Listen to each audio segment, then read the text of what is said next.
a new year with a new council, even a new era. But what is all of that going to mean without a new vision? Without a new vision that focuses this new council, my concern is that they're going to fall into the trap of constantly reacting especially to a secretive past from the old guard.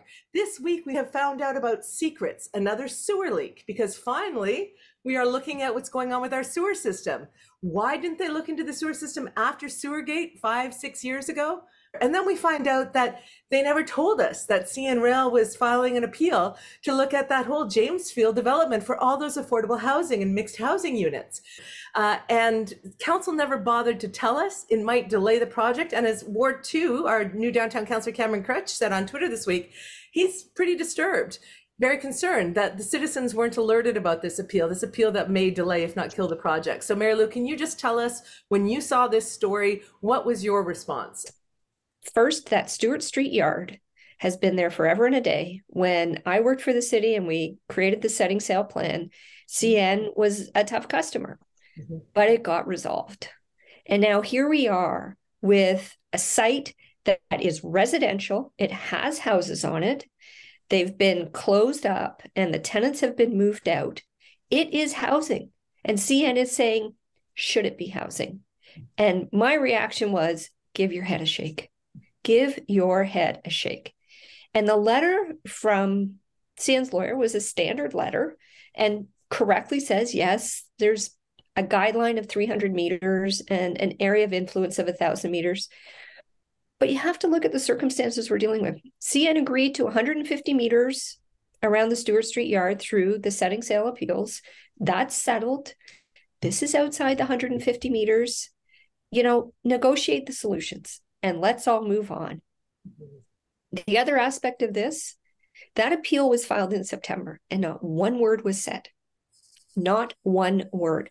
Ward 2 was a hotly contested election. And that is on the former councillor for not sharing it with the community. And the sole reason I can think of is because it would have become an election issue. Those boarded up houses, an appeal that's going to leave them boarded up for at least another year, absolutely would have been an election issue. And that is old guard behavior.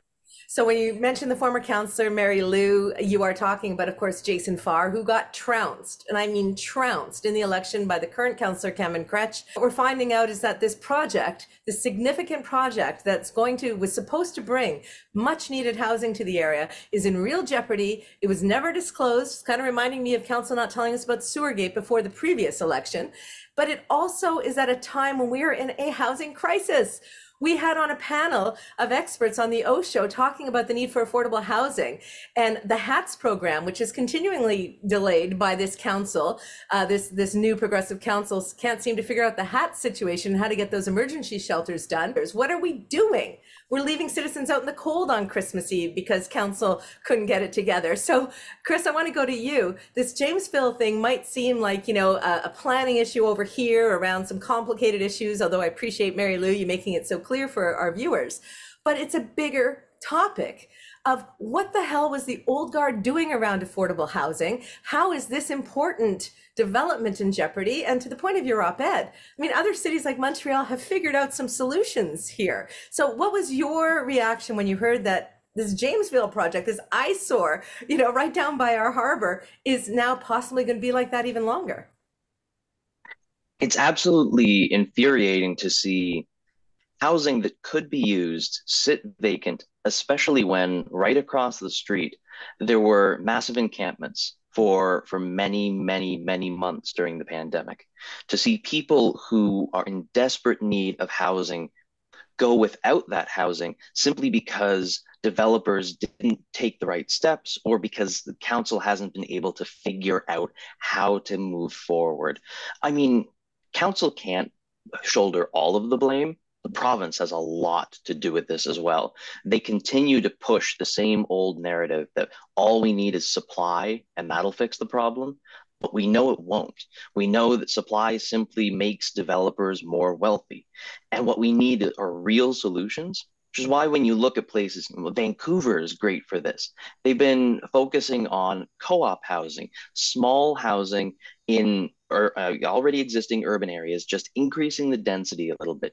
Got places like the Van City Co-op, the credit union, actually investing in co-op housing in Ontario because Ontarians aren't doing it.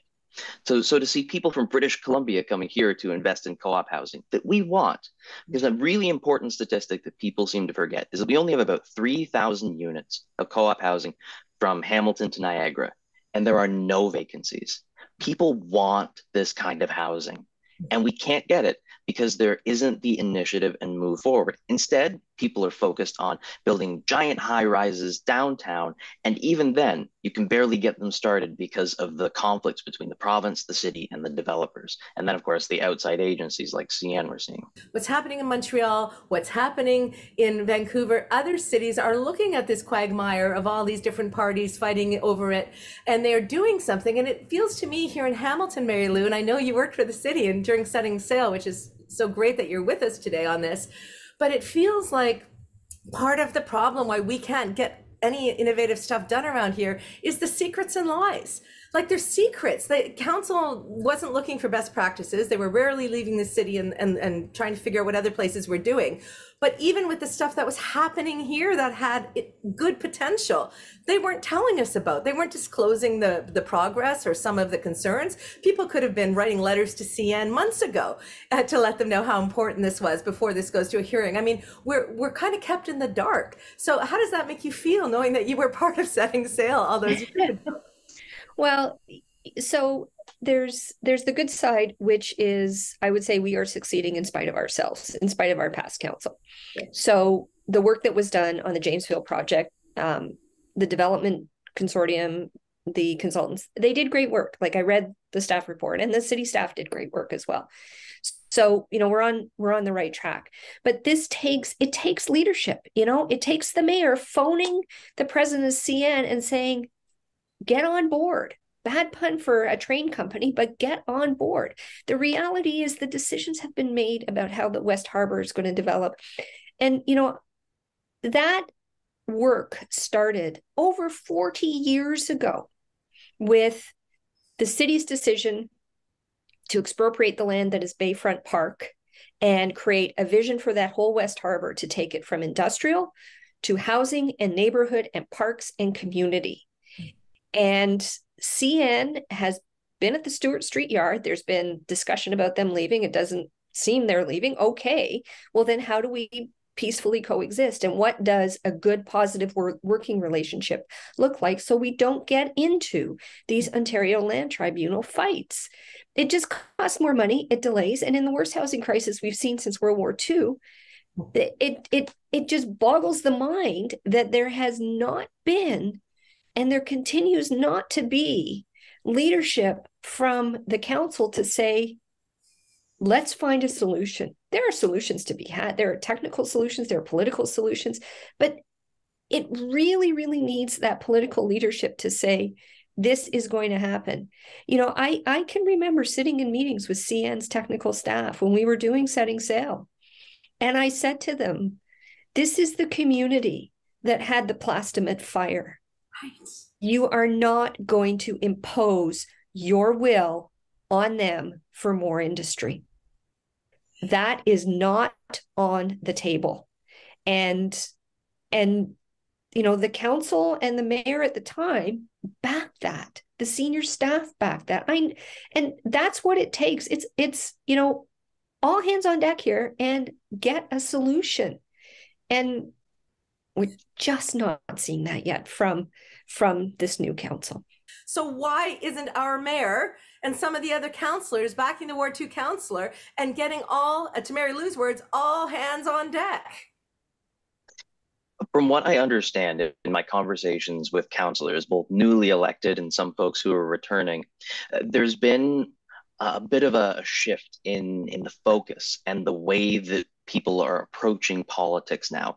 It's going to be a little bit slow, it looks like, but when we see things on the ground as regular, everyday Hamiltonians, when we see boarded up houses, when we see more encampments and people suffering, when we see more disinvestment, and we see frustration with our bus lines, with our roads, with sewer leaks all over the place, we think that things should be moving faster. I think we've got really good voices on council now. Cameron Crutch is one of the, a bright star on council. Same with Alex Wilson, same with Craig Kessler, same with, even Maureen Wilson and Narendra Nand, who now have some experience. And they are slowly trying to push the conversation forward. They are doing what they can, working up against a massive structure that just does not want to move. The key is going to be getting the mayor on board. She expressed a willingness to change things. She said during the campaign frequently in debates that she was going to do things differently. I think in the next little while, we'll see whether or not that's actually going to be the case, or if she's going to continue the same old policies from before. Okay, so let me just push back on that a little, not on you, Chris, but I have a question I want to follow up on. What do you mean councillors said it's going to be slow? I heard from councillors after the op-ed, and they were appreciative of us watching closely and calling out what seems to be a lack of coordinated visioning going forward. What do you mean by things are going to be slower? I need to grapple with that. And secondly, let me just push back a little bit on that idea of how much longer do we give this mayor? I mean, she has tremendous experience in politics and communication. Maybe not as mayor, but she certainly knows how to get in front of a camera and talk about things and complain about things when she wants to. In fact, that distinguished her as the leader of the opposition. Why is she not using that skill set to be out there every day saying to us, listen, Hamilton, we're on it, we're fighting, we got this. It's a, this, where is that Andrea Horwath, right? So how long are you giving her as a political expert to show us that she's in this to win this, and not just because she earned it out of an entitlement of however many years as a public figure? Mm-hmm. I think one of the things that people often do is say, oh, the first 100 days, oh, the first 250 days, the first year. I think the real issue is when a big crisis comes up, a crisis that we do not anticipate, something like in the last term, the big Sewergate, the first one that happened. If something like that happens, in a moment of crisis is when a true leader's actual skills come out.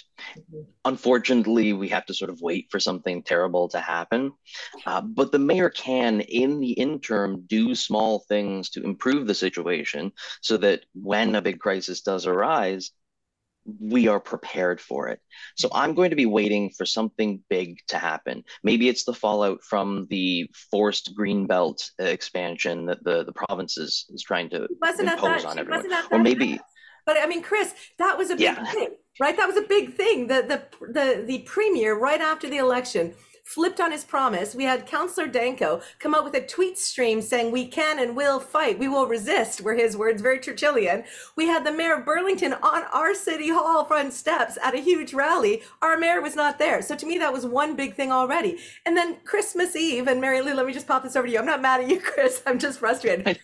Mary Lou, on Christmas Eve, there were people who were kicked out of warming centers by bureaucracy in the city. And it was, again, Ward 2 Councillor Cameron Crutch, who, if he's not careful, is going to be seen as the de facto mayor, was sitting on Twitter, I think he was away, talking about how do we get these people housed. And there were people in the community who donated their hard cash on Christmas Eve so that there would be room at the inn, right, for Mary and Joseph. Where was the mayor on that? It took days. So Mary Lou, where are you with Chris's kind of waiting for leadership to be exposed through crisis kind of vibe? I don't think we can wait. We're coming up on 90 days. And there's a number of people who've said, give the council 90 days to get their feet under them. I mean, there's a whole brand new crew of them that are adjusting to the role, hiring staff, getting their offices functional, making decisions about where they're, going to spend their energy and their time in terms of committee assignments. But I think, giddy up. It's time. It's time for a vision. It's time to set your priorities.